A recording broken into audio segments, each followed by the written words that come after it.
was waiting until your little thing popped up. Continue. I'm gonna eat your anus. And in the kinky way, too. That's disgusting. Ew. Hello, Jacksonites, and welcome to a potentially very special episode of Super Kaiju Binge. Where today, with the shit-eating grin on his face, me and Shawnee Boy with this fucking Tim Curry Pennywise looking ass. Ew. Tim Curry's gross. Make yourself known. Hello. Can you keep a straight face? No, I cannot. You can't keep a straight face when the curry's here. I love you. A limousine and a pizza. So, hey everybody, Sean from JTISREBORN here. It's been a while since I've been on, Nick. I can't remember the last one I talked about on this channel. RoboCop. Do you know what it was? RoboCop? Has it really been that long? Pretty sure, yeah. God, that's been a long fucking time. We No. do Commando. Rodan. It was Rodan. God, that feels like it's so long. Because you took a break from Super Kaiju Binge for a little while. Yep, you took a nice, smooth break or something like that. A nice old break. So... Today we will be discussing one of the most infamous Godzilla movies of the entire franchise. One that is near universally just hated and shit on and ridiculed, and I agree, but I don't think it's that bad. 1969, giggities. 69. All Monsters Attack, more commonly known as Godzilla's Revenge. Who do you get revenge on? The audience. Sure. So yes, indeed, Godzilla's Revenge, one of kind of tied with Godzilla in 1998 as the #1 most infamous Godzilla movie of the entire franchise because of the extreme amount of hate, shame, and ridicule that so many Godzilla fans just rain down on this movie like the rain of arrows from the movie 300. You know what? More people are coming around. I've seen it. I've seen it happening, Nick. So, yes, there are many people that absolutely despise this movie and say it's either one of the worst or the absolute worst Godzilla movie of the entire franchise. Now, while I do think that it is a bad movie, there have been some others that have come out over the years to say that they either defend the film or they like it for what it is. A few examples. Goji73 stated in his kaiju YouTuber tag video that he considers Godzilla's Revenge to be a big guilty pleasure. There was a commenter in defense of Godzilla's Revenge video that was done by Adam Noyes from AM Productions, said that Godzilla's Revenge was his third favorite Godzilla movie, which blows my fucking mind. And then, of course, Daniel Wickwire gave the movie a recommendation in his review when he came back from his long hiatus.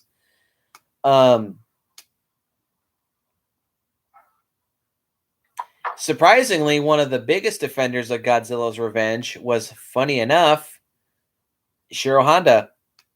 He considered this to be one of his favorites of the whole series. Well, Honda has taste, so... My own personal taste for Godzilla's Revenge. All right, so I knew of this movie's infamy well before I saw it, and I actually did. What?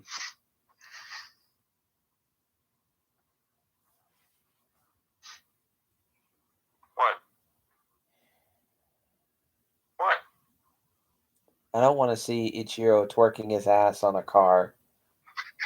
Wait, is somebody sharing that with you? Yeah, look in the chat. Well, before we begin, a word from our sponsor.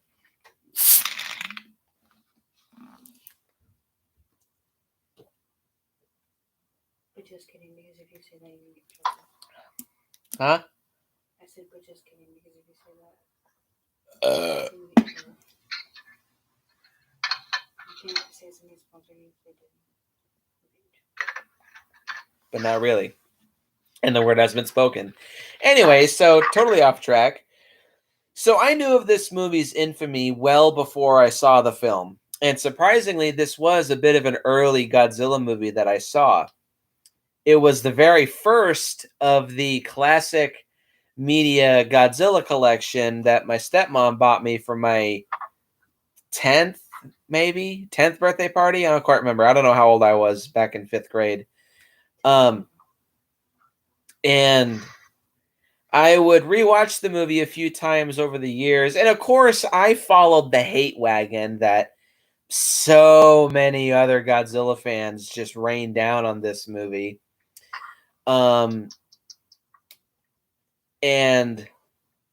in more recent years, I kind of look at Godzilla's Revenge, even on my most recent viewing, which it was the Japanese cut for the first time.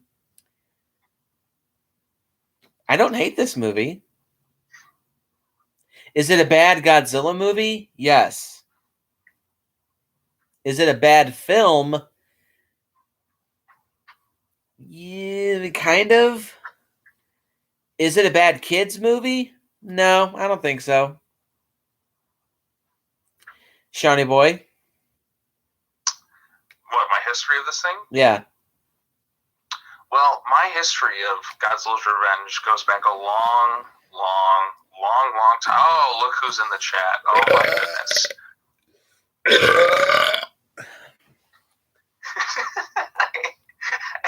This comment. Look who's back, Nick.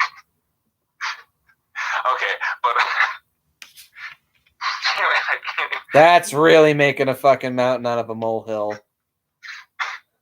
Well, this movie is deeper than a lot of other films in the franchise. There's a lot of deep psychological exploration of the mind of a child in this film. So it's pretty deep. Very, very, very deep. That's why people don't like it. They just don't understand it. They're just not on... They haven't, like, ascended like I have. They haven't been enlightened about the masterful work done in Godzilla's Revenge just yet. It's a fucking masterpiece. Now, my history of this thing goes back to when I was a little kid. Parents would often, like, buy me Godzilla VHS tapes. Like, I had that 5 set that had turns into, like, Godzilla's face. You know which one I'm talking about? It was, like, a 5 tape collection. I got, like, several ones, like Godzilla vs. Mechagodzilla, Godzilla vs. Gigan, and one of them was Godzilla's Revenge. Ichiro twerking is a metaphor for the Russian Revolution. What kind of crack are you smoking? Or is that you? Bullshit. It's not me. It's not me. I'll leave my hands up the whole video, and I'm sure they'll leave another comment. Yeah, like the wife says. Mm-hmm. Not me. Okay. All right. That's a lot of fish, guy. If you're watching, post another comment. I'm lifting my hands up like I'm surrendering. Go ahead. Post another comment. We're waiting. I'm gonna keep my hands up like this. Go ahead. Video. Dude, it ain't me. Also, Seriously. for the record, viewers, we may or may not have a whole lot to say about this movie, so this may or may not be one of my shorter videos. At least in my case, I really just don't have that much to say about this movie, because what the hell else can I add into this that a lot of people haven't said already? Well, I'll have a lot to say when my Godzilla's Revenge is a Masterpiece video eventually happens when I hit 2,000 subs. Continue. So Ichiro twerking is a metaphor for the Russian. Okay, that's pretty funny. But anyway, so my history of Godzilla's Revenge goes back to when I was a little kid. got little VHS tapes, and one of them was for Godzilla's Revenge. And so I would sit down, I'd watch this movie a lot. Like, my VHS tape was like torn to shreds from overwatching this thing, because a lot of the times back in the day when I would have like a movie, it would I'd overwatch it and I wouldn't really take care of, because they'd be the slip covers, so you'd slide them out. Like, a lot of my VHS cover just kind of got like ripped to shreds because I wasn't very good at taking care of them when I was little. And I would watch this movie, I shit you not, maybe like 50 times a year. Because well, maybe not that, I don't know, maybe. I would watch a lot of Godzilla movies when I was little. This one would be one that I'd watch quite frequently. So, I'd watch it, I'd put it on, play the movie. I loved it as a kid. As I got older, there's always that phase where you're just like, I hate things that are very kiddie, but like, I still like had a good laugh. But now I've been enlightened to, a new plane of reality and accepting Godzilla's Revenge as the masterpiece of filmmaking that it is. It's very unique. The story's told in a creative way, unlike any other Godzilla film. You know what? This one is like the first meta Godzilla film when you think about it, because it's not really told in the movie so much, but like, a lot of people say that this is like, the Godzilla films are like films within this movie's universe. It's kind of like a New Nightmare situation. And then that, like, Ichiro is just a fan of Godzilla movies, and he kind of looks up to Godzilla as like a superhero, kind of like me. I always wish I was in this movie because I want to be friends with Godzilla's son. I thought that was kind of cool. The kid angle is definitely different, from other Godzilla films. You know what? I'll get into that when I get to my pros, but my history was, I had the VHS, I watched it a lot, and then in recent years I have been enlightened to how truly masterfully crafted this film is. Hey, bruh, keep telling yourself that. It is. And the sooner people realize it, the sooner we can achieve world peace. There you go. Just posted a comment right there. See? It's not me. My hands have been up the whole time. If you think Gabriel's head is bushy, wait till you see his mom's bush. I have. Yeah, because my viewers wanted to hear that.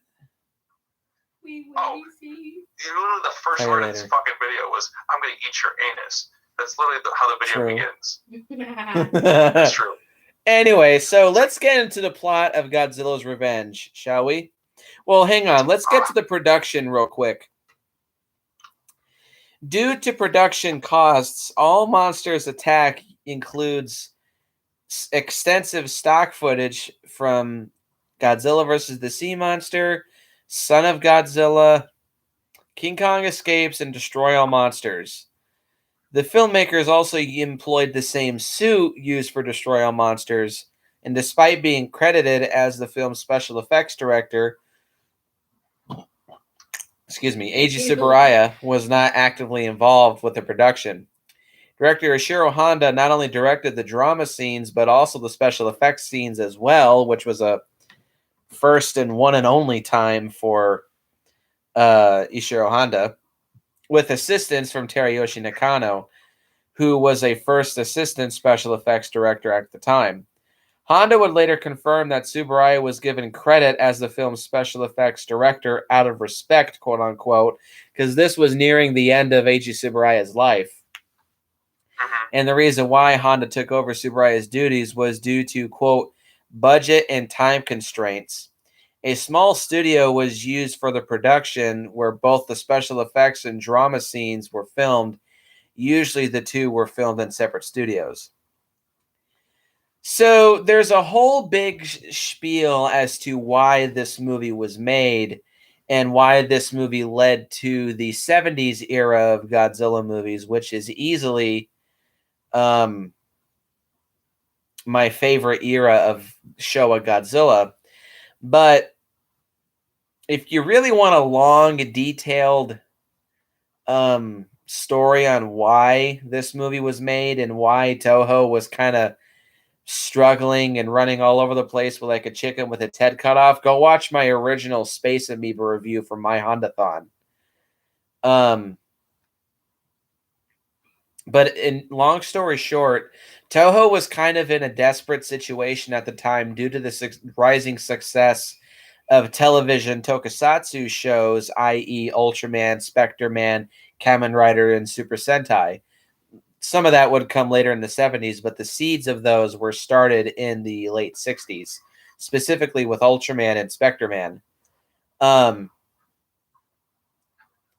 And Toho just never really understood how to combat that, which is funny enough because Tsuburaya Productions would kind of cause the rise of TV to cause problems for Toho, but I digress. So Toho was just kind of being really experimental and dipping its toes in other genres of film and also different ways to make Godzilla movies. And this was just a big experiment piece, which really does go to show, huh?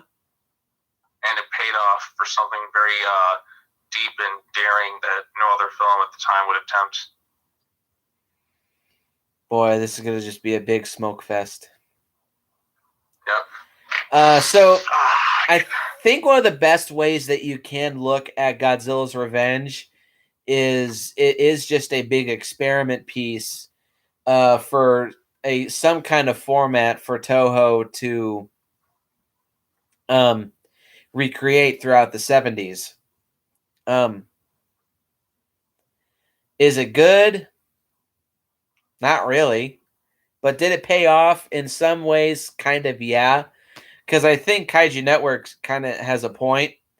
If it weren't for this movie, the franchise would have died forever after Destroy All Monsters. So with that being said, let's get into the plot of Godzilla's Revenge. And it's a beautiful plot. Ichiro How Mickey. many 2 liters of Diet Coke Pepsi does it take to make Ichiro twerk? Just one. Andy proceeds to go grab his 2 liter. All right, let's find out. Just one. The answer is one.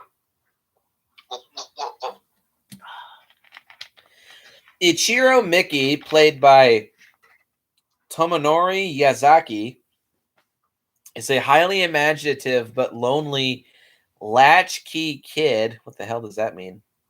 Latchkey. Kids who had to stay after, I got you. Growing up in an urban area in urban and polluted Kawasaki.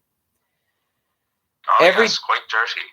Every day he comes home to his family's empty apartment, and his only friends are a toy maker played by Doctor Who. I love this guy. Named Shinpei Inami, and a young girl named Sachiko. Every day after school, Ichiro is tormented by a gang of bullies led by a child named Sanko Gabara. To escape his loneliness, Ichiro sleeps and dreams about visiting Monster Island. During his visit, Ichiro stole psychedelics from his dad. That explains the visions. It was the 60s. During his visit, he witnesses Godzilla battle 3 Kamacuras and Ebra, of course a giant sea monster. Ichiro is then chased by a rogue Kamacuras and falls into a deep cave, but luckily avoids being caught by the Kamacuras and avoids a broken ass. Shortly afterwards, Ichiro is rescued from the cave by Manila, voiced in the Japanese version by a chick, I believe. Okay. Ichiro quickly learns that Manila has bully problems too, as he is being bullied by a monstrous ogre known as Gabara.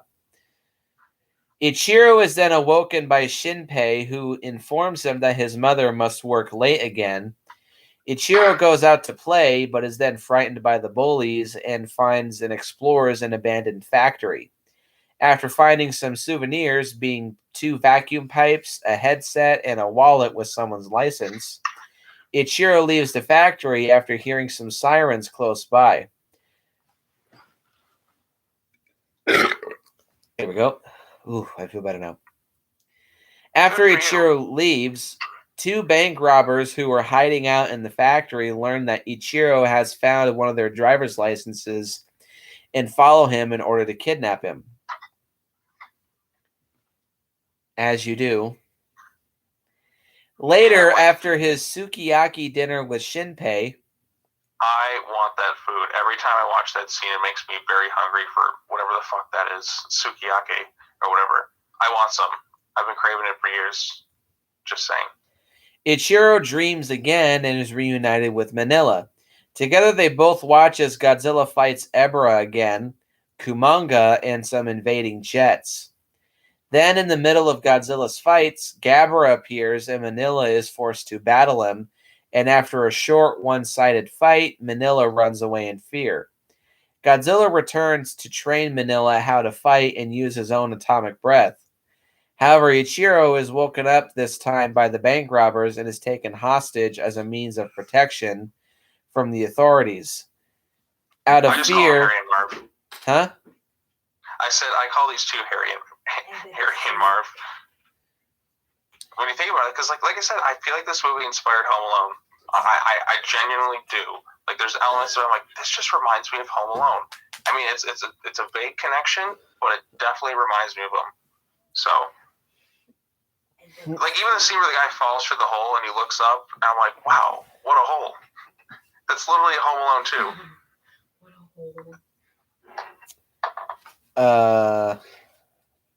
hole. However, Ichiro is woken up this time by the bank robbers and is taken hostage as a means of protection from the authorities. As you do. Out of fear in being watched by the thieves, Ichiro calls for Manila's help and falls asleep again, where he witnesses Manila being beaten up by Gabara again. Finally, Ichiro helps Manila fight back at Gabara, and eventually Manila wins, catapulting his bully through the air by a seesaw-like log. Godzilla, who is in the area watching, comes to congratulate Manila for his victory, but is ambushed by a vengeful Gabara. Godzilla easily beats down Gabara and sends the bully into retreat, never to bother Manila again. Now, from his experiences in his dreams, Ichiro learns how to face his fears and fight back, gaining the courage to outwit the thieves just in time for the police, called by Shinpei, to arrive and arrest them. The next day, Ichiro stands up to Sanko and his gang and wins, regaining his pride and confidence in the process. He also gains their friendship when he plays a prank on a billboard painter, as you do.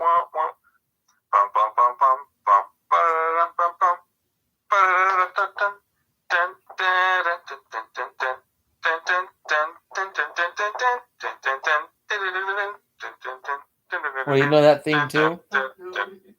That's the Bulk and Skull theme from Power Rangers. Dun dun dun dun dun dun dun dun. Thus ending the film.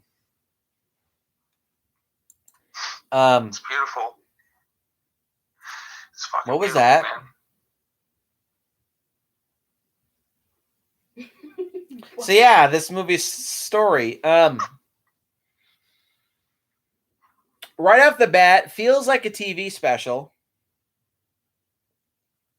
Like I can't believe this was a theatrical film. And I'm glad it was. Yeah, it feels like a TV movie. Feels like I wouldn't be surprised if this was made in less than a month. Fuck, maybe even less than that. 2 weeks. Yeah, maybe even that. That's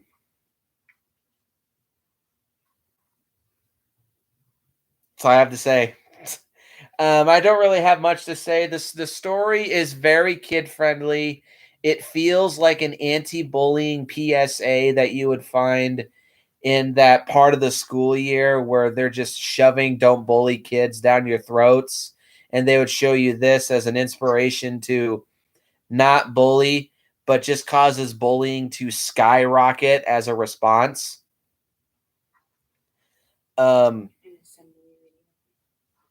Yeah, like an assembly video, like my wife says. Kids kids don't even listen to those anymore. Nope, they don't. Still dicks. They're still dicks.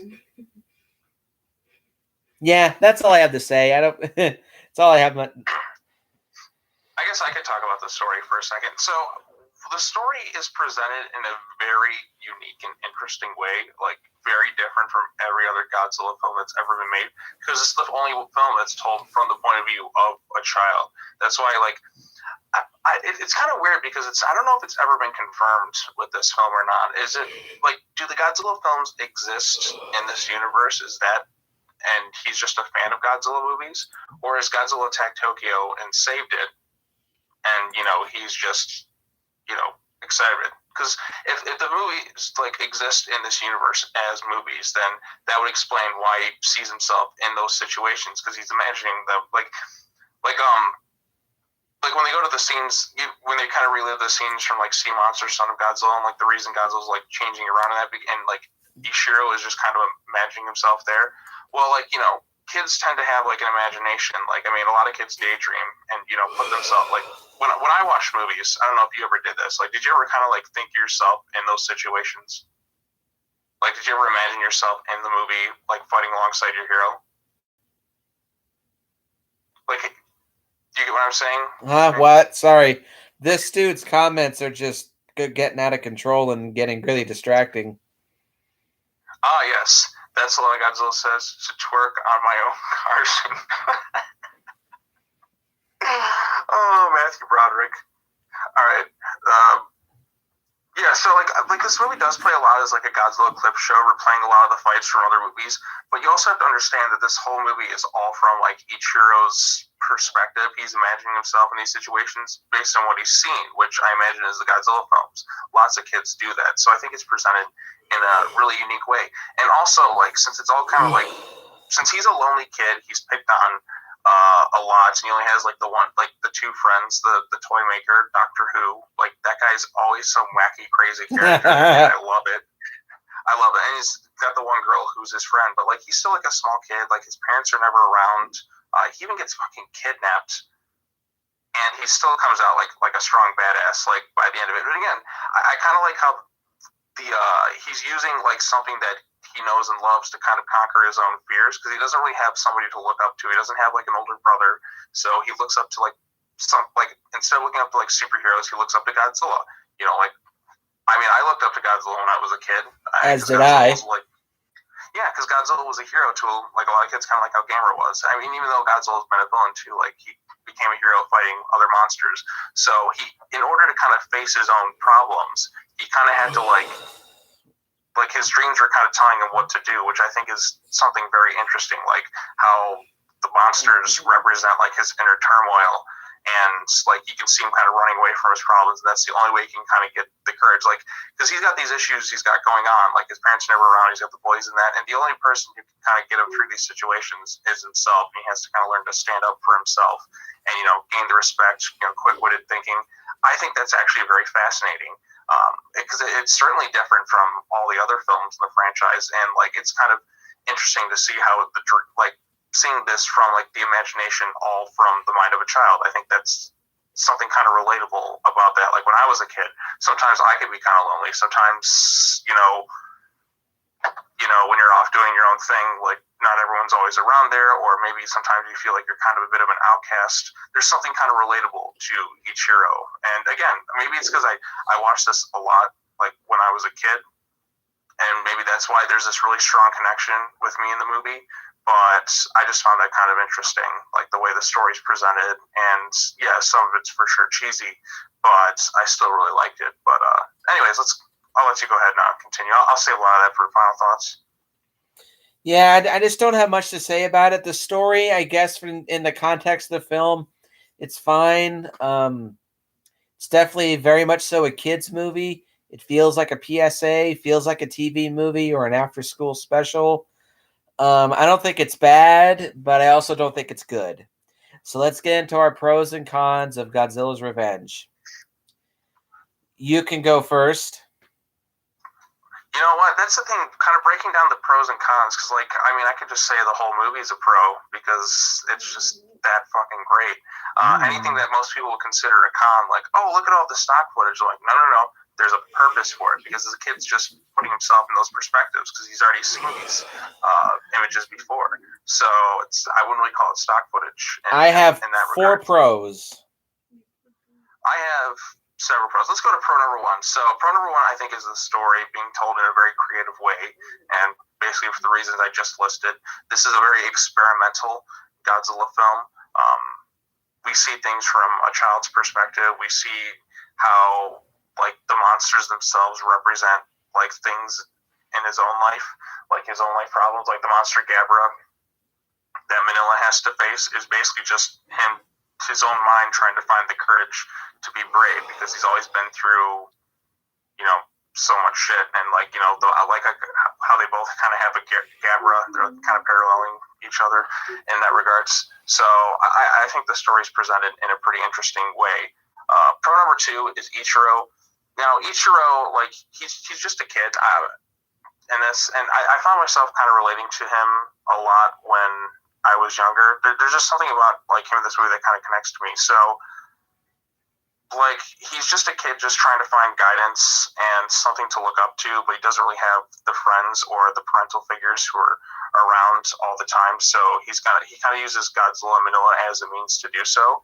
And there's just something kind of, like, relatable and interesting I found about him. Like, he still gets into mischief. He's kind of a sad kid, a little bit at heart, like, kind of keeps to himself. But I liked his journey of kind of, like, standing up and being brave for himself, because I know a lot of people are just, like, in, like, today's day and age, they're just like, oh, tell somebody going through these problems. Like, the only way I feel like you can get out of situations sometimes, you just got to kind of, like, stand up for yourself. Like, that's how you kind of grow as a person. Yeah, you're going to face, like, different life challenges, but sometimes you just got to do it yourself. So I really liked Ichiro. I think he's a better lead than a lot of leads in the Godzilla franchise. I can name several films that he's a more interesting protagonist than, like, a whole hell of a lot of other ones. So, plus I thought it was an interesting choice to tell from a child's perspective the whole way through, because there's, like, really hardly any adult characters in the film.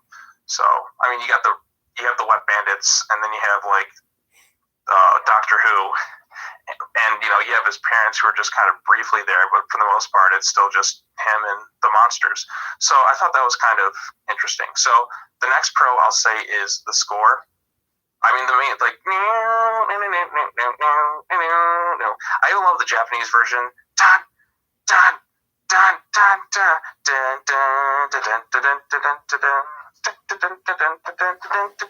Which I would not be surprised if the lyrics were sung by the kid who plays Ichiro. I don't know who sang the lyrics per se, but I really I just found it kind of I just found it really catchy. So yeah, so there's that. The next pro I have are the monsters themselves. Manila, I know a lot of people dislike it when he's just like, Godzilla says, gotta learn to fight my own battles, Yep. I don't know. I eat that shit up. It's super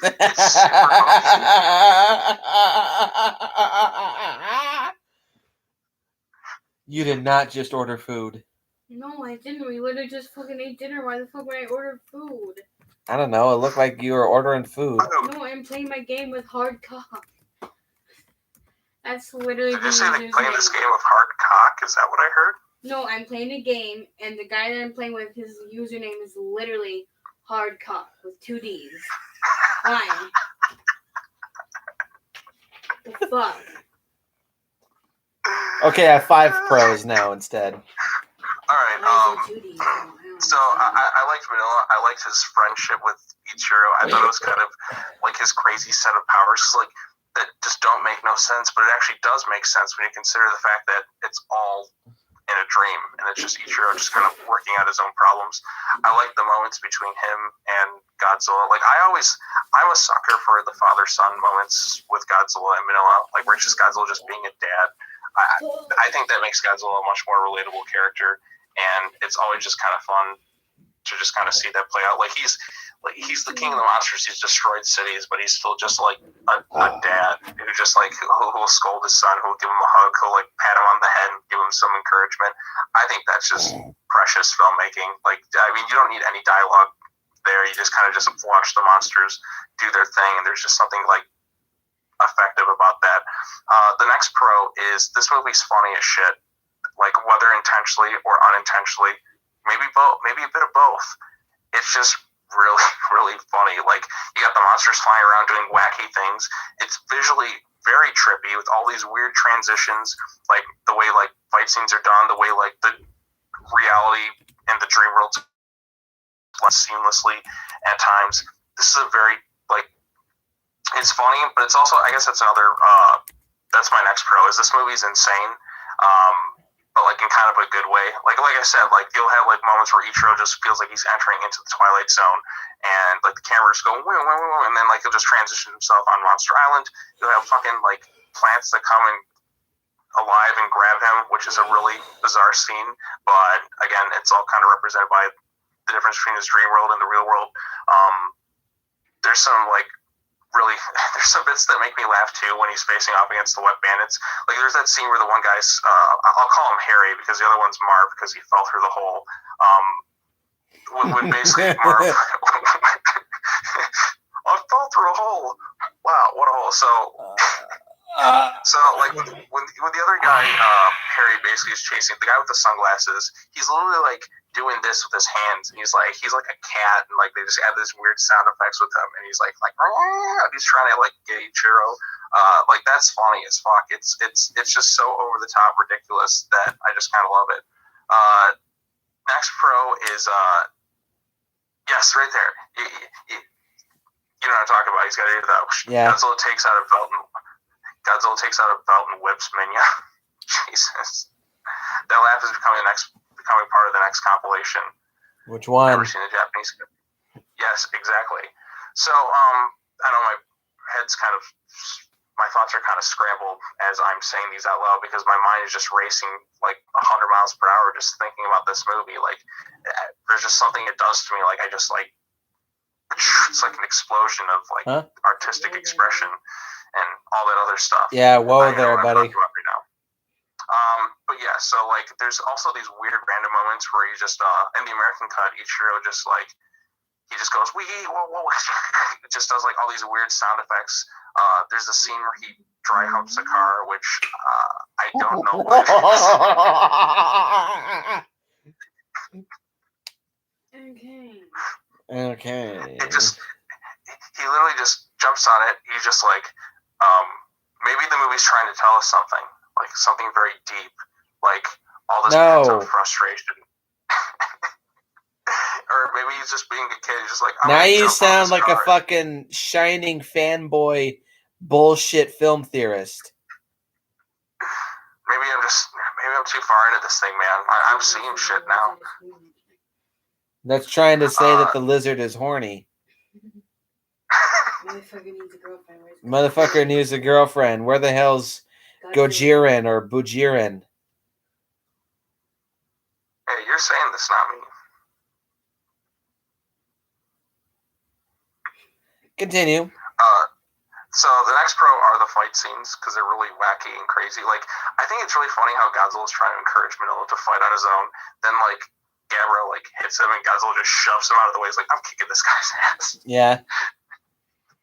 That's one of my favorite moments too. And then of course Gabra's like little Palpatine powers where he just zaps the guy. Power! Unlimited power! Yeah. Again, and I also, like I said, I think I've pretty much gathered the pros. Like, I just really enjoyed this movie, Nick. It's a masterpiece. It's just so good. Well, everything unlike Shawnee Boy, who seems to have been brainwashed by some kind of Charles Manson fucking bullshit ass conjuring cult, my list of pros, I think the special effects are overall pretty decent, especially with his bullshit ass Tim Curry looking grin he's got going on over here. Yeah, I think the special effects are pretty decent when they're new. That's on the pro. Not counting the stock footage's effects. The new special effects I think are fairly good. Not theatrical quality, mind you. TV special, yes. Theatrical, no. But for what they are, they're not bad. The suit animation looks fine. All the jungle sets look pretty good. It looks like an actual island. All the cave sets and the rocks and the cliffs, they all look really good. They look kind of cheap. It'd look fine if it was a TV special, but still, for what it is, it's fine. All the video effects and all of the weird psychedelic stuff looks pretty, and it definitely does look very visually appealing. And it definitely kind of puts you under some kind of spell. The suit designs themselves, they're fine. Like the Minya suit looks good, relatively. The Gabara suit looks fine, relatively. Godzilla suit looks great. It looks like it's barely changed since Destroy All Monsters, so that's good. The suit that they made for that living plant dude snapping Ichiro out of his second dream kind of looked a bit unnerving, like something out of Matango. So that was effective. Yeah, that was some freaky shit. So overall, these special effects, they're nothing special, ironically. They're nothing too great. They're not bad by any means. They're just, especially coming off of Destroy All Monsters, they definitely do feel like a downgrade. But for what this movie's trying to be, they're a little bit above passable. Pro number 2 is the music score, done by who? Richiro Manabe? Maybe? Something like that. Oh, Kunio Miyachi. I like it. The music overall is very jazzy. It's very catchy. It's very late 60s. It's fun. It's entertaining to listen to. The American music I actually think is a bit better. I don't really much care for the opening song to the Japanese cut. I just think it's a bit obnoxious. But the opening theme to the American version, I think, is way, way, way, way, way better. That is the theme song I think of when I think of Godzilla's Revenge. I think it's called Crime City, maybe? I think it's I'm trying to think of the name of it. The Perfect Song. No, I know crime is in the name. I just can't fucking remember it. I'm looking it up real quick. This shit out. My fucking computer would load. Dun, dun. American theme. What's it called? Theme Monsters Fight. Crime Friction? Is that it? Crime Fiction. Yep, that's it. Love that theme. That's one of my favorite songs of the entire Godzilla franchise. I shit you not. That is a good theme. And overall, the rest of the music throughout the movie is pretty entertaining. It fits its tone. It's light, it's fun, it's goofy, it's entertaining, and it's catchy. Pro number 3 is this movie is overall paced fairly well. The monster scenes, anyway. I have one serious problem with the pacing, and I'll get to that when I get to my cons. All the monster scenes are paced fairly well. They're never slow. They're never boring. They're never dull. Something's always happening, even if it is stuff that I've already watched recently. And the movie always does keep you entertained, at least when it comes to the monsters. Pro number 4 is Godzilla himself in this movie. He's not in it very much, even outside of stock footage. He's still not in this movie very much. But I like his personality on display.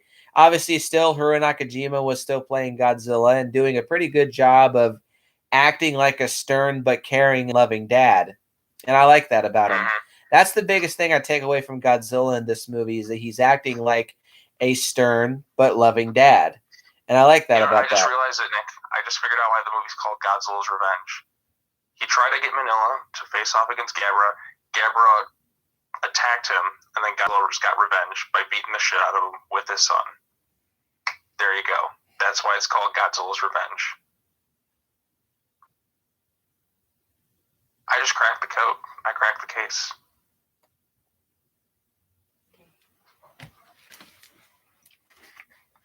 But is it really Godzilla's revenge? Because this all takes place in the mind of Ichiro. But then again, maybe Godzilla's getting revenge on the audience. I don't know. Avengers Endgame sucked ass. What does it have to do with literally fucking anything? Exactly. Yeah. Yeah, I don't really like Avengers Endgame. I like Infinity War. I don't even like Infinity War. Mr. Stark? Okay. I don't feel so good. Fuck off. Good. I heard today that, was it Andrew and Toby are confirmed for Spider-Man 3? Spider-Man No Way Home? Don't care. And pro number 5 is the Godzilla versus Gabara fight is fairly entertaining. It's a bit short, and it's just kind of basic. Although the scene when Gabara just unleashes all of his electrical powers on Godzilla, that was a pretty cool scene. But watching Godzilla just totally manhandle Gabara, literally tossing him over his shoulder, I thought that was pretty cool. Pretty fucking sweet. Just goes to show how strong Godzilla is, and that's pretty awesome. It's a bit short. It's nothing super special, but it's entertaining for what it is. It's really the only monster fight that I do like in this movie because, watching Manila and Gabara fight, it's just not bad per se, but it's not fun to watch because I don't like watching people getting bullied, even if they're monsters. Yeah, that's all I have to say for pros. Any cons? Like legit cons? Alright, the one legit con that Sean has for this movie. It's too short. It's a little too short. It's a little too short. Ends a little too abruptly for me. That's it. I'm enjoying it too much, and then boom, it's over. And then I have to go back and restart the movie all over again. Because I just can't get enough of Godzilla's Revenge. Damn, this fool is brainwashed. I'm not brainwashed. Yes, you I've are. been enlightened. I have reached Nirvana.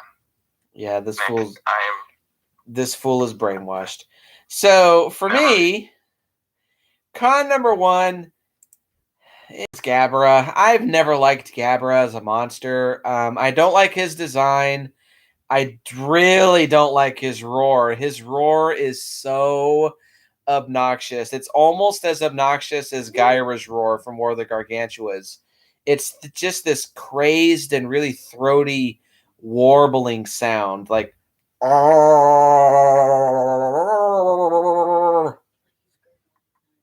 Let's hear that again. Like he's gurgling nut.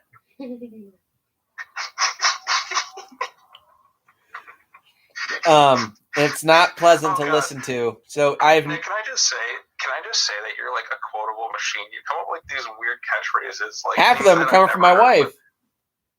Oh, that's her gurgling nut. Yeah, is that me. one of I her just talk really catchphrases? quiet. The only thing I do like about Gabara is his electrical powers. I think that's pretty unique. But other than that, I've just never liked Gabara. He's not even remotely one of my favorite monsters. Though maybe Godzilla Singular Point will do something with him.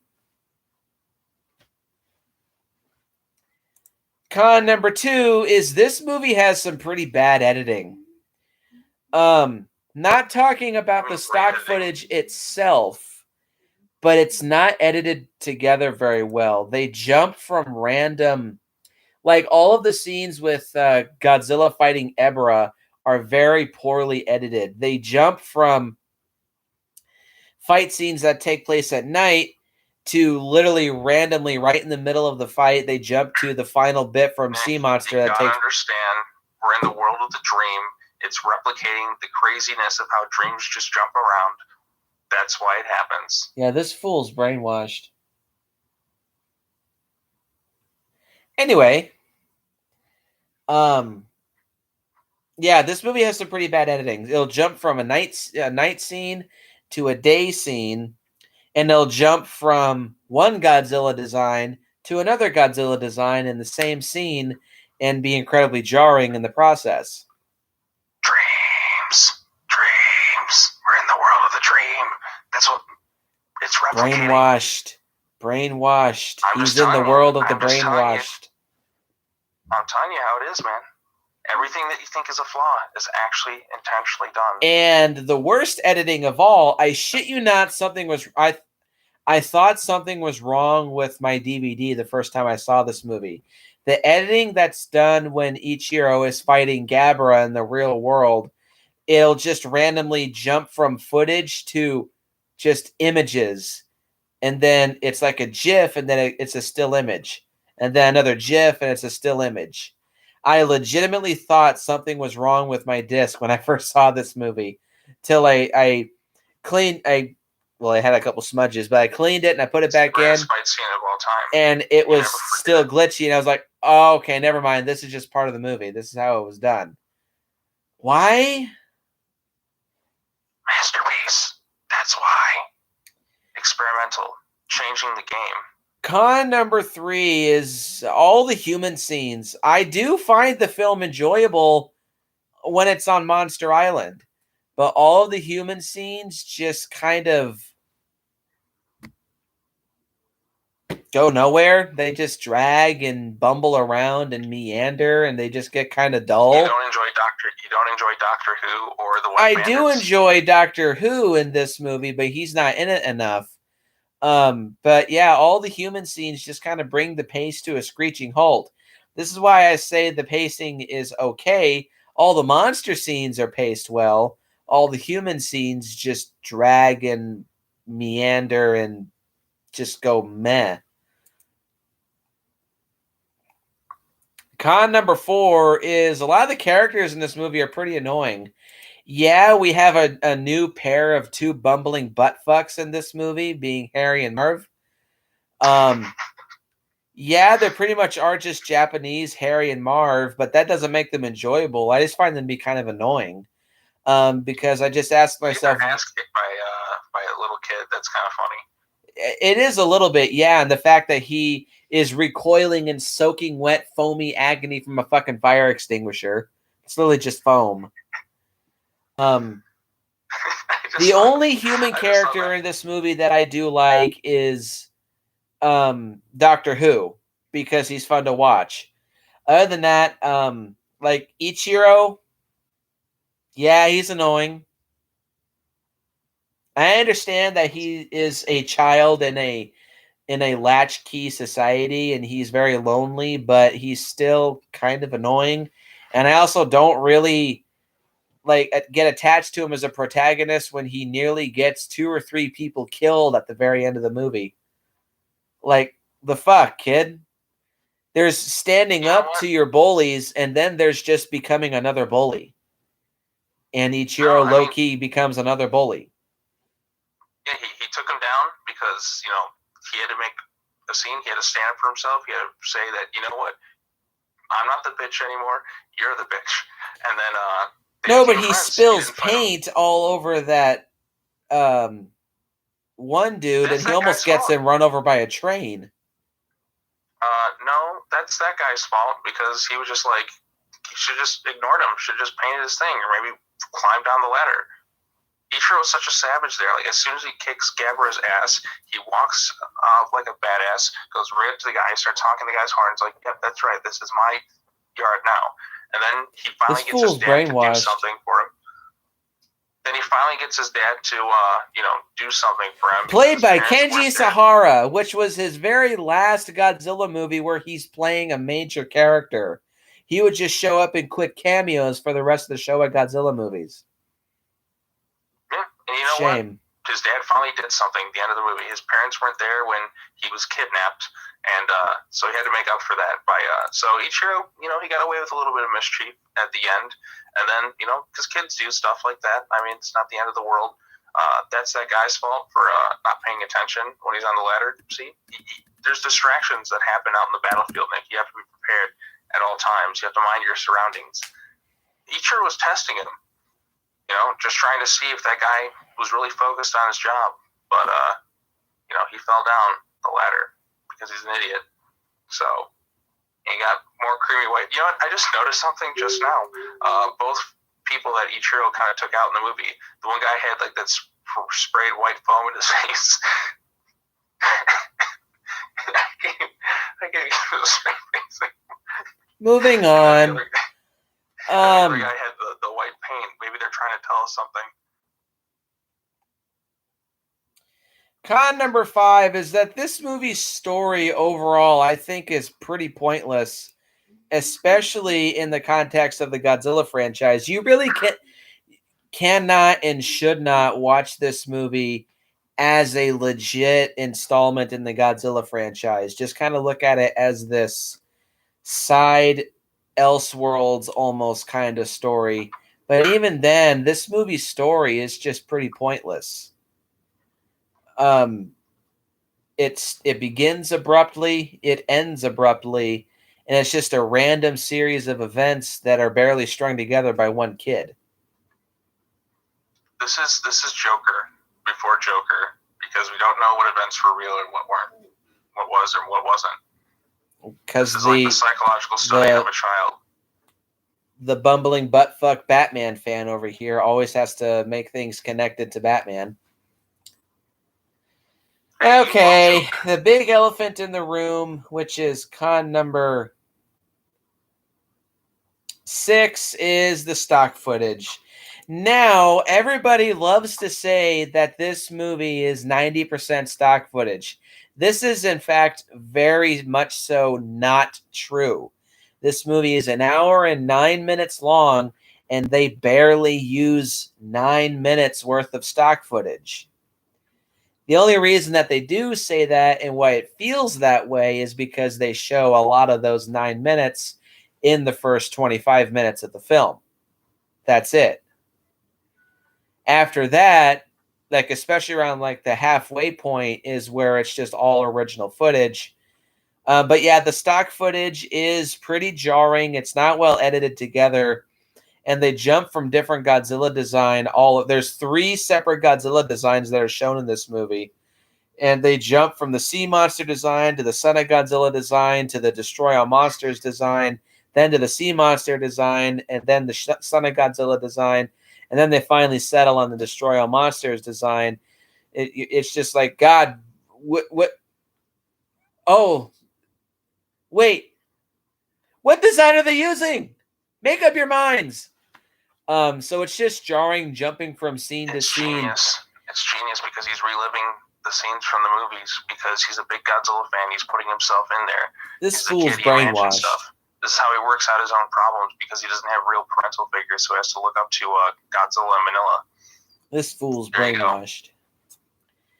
And the last con that I have to say is that this is the first Godzilla movie to have a legit theme and allegory to it, but I can't say that it's good because there's a time and a place to stand up to your bullies, and this movie tells you to stand up to them at the wrong times, and that could be really misleading and misguiding for a lot of kids.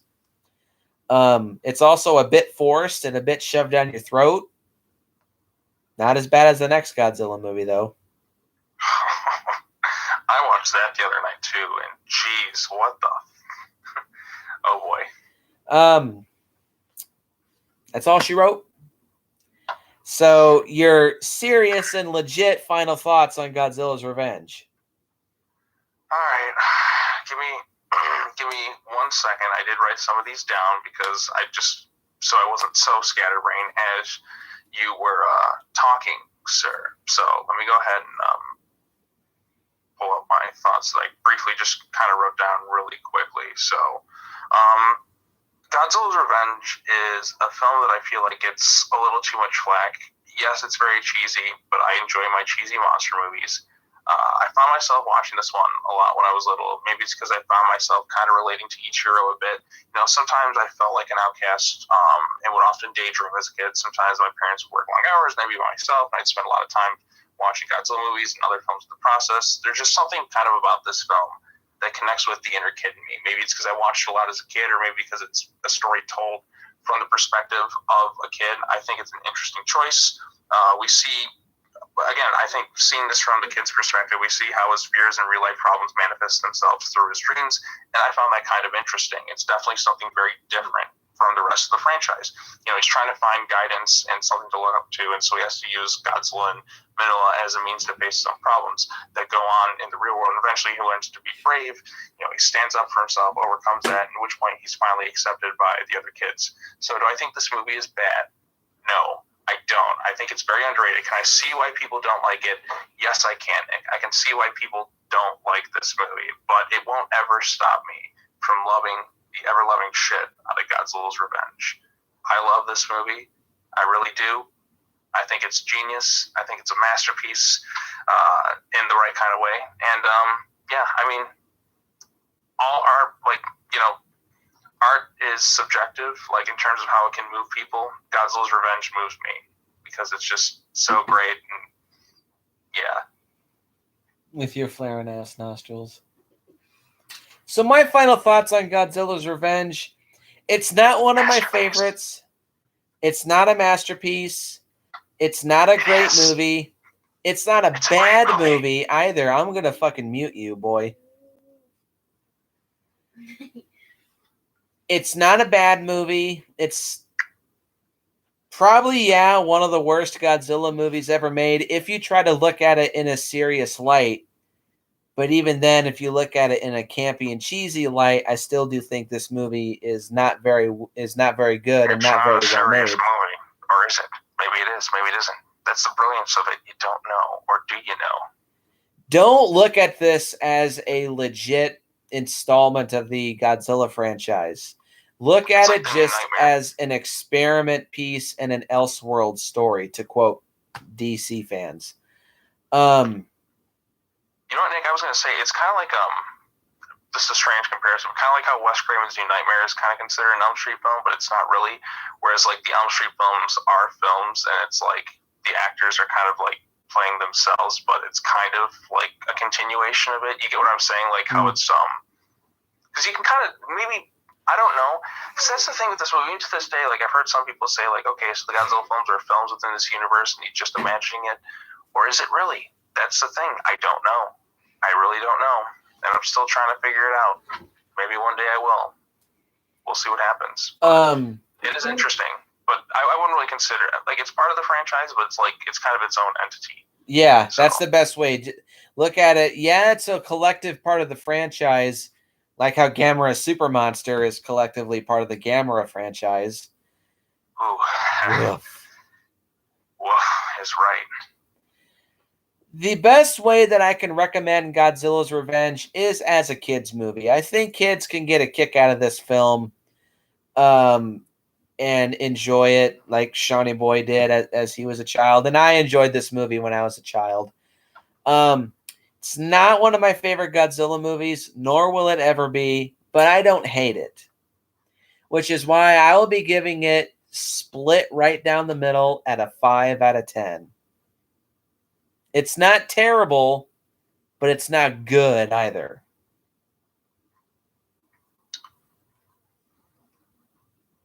This fool's brainwashed. Straight up, he's just brainwashed. Godzilla's Revenge gets a perfect 10 out of 10 for being a brilliant work of art. This fool's brainwashed. What the fuck? It's just so good. This person on the game that they're drawing a picture, look what they drew. Wait, what? What's happening? I'm supposed to guess what that is, and instead of just... And they still told me in the game what it is. But do you see that?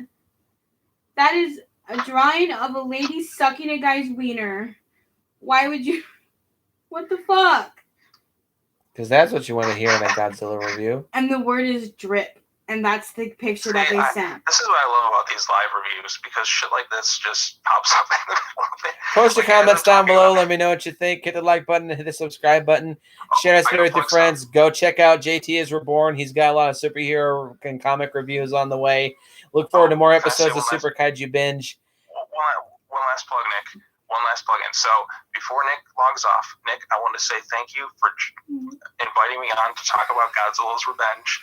I love this movie. This was a fun one to discuss. This is the most fun I've had in one of these videos in a really, really long time. I mean, I always tend to have fun, but this one I've had a lot of fun talking Godzilla's Revenge tonight.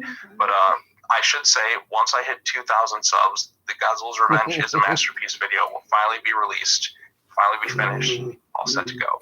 But more content on the channel coming up soon. But thank you for having me, Nick, and thank you, Chad, especially That's a Lot of Fish guy for his very interesting comments. So by making a mountain out of a molehill like a fucking Stanley Kubrick Shining fan. Well, in The Shining, look forward to the next episode of Super Kaiju Binge, which will be 1970s Space Amoeba. That'll be an interesting one. Go subscribe to JT is Reborn, and as always, go out and if you're a fan of the Godzilla franchise and you have a dream about your favorite Godzilla movies, come up with a better monster, please. And I will see you guys in the next video. Well, he's designed shit because the kid doesn't like the guy in deep philosophical Look stuff. at that.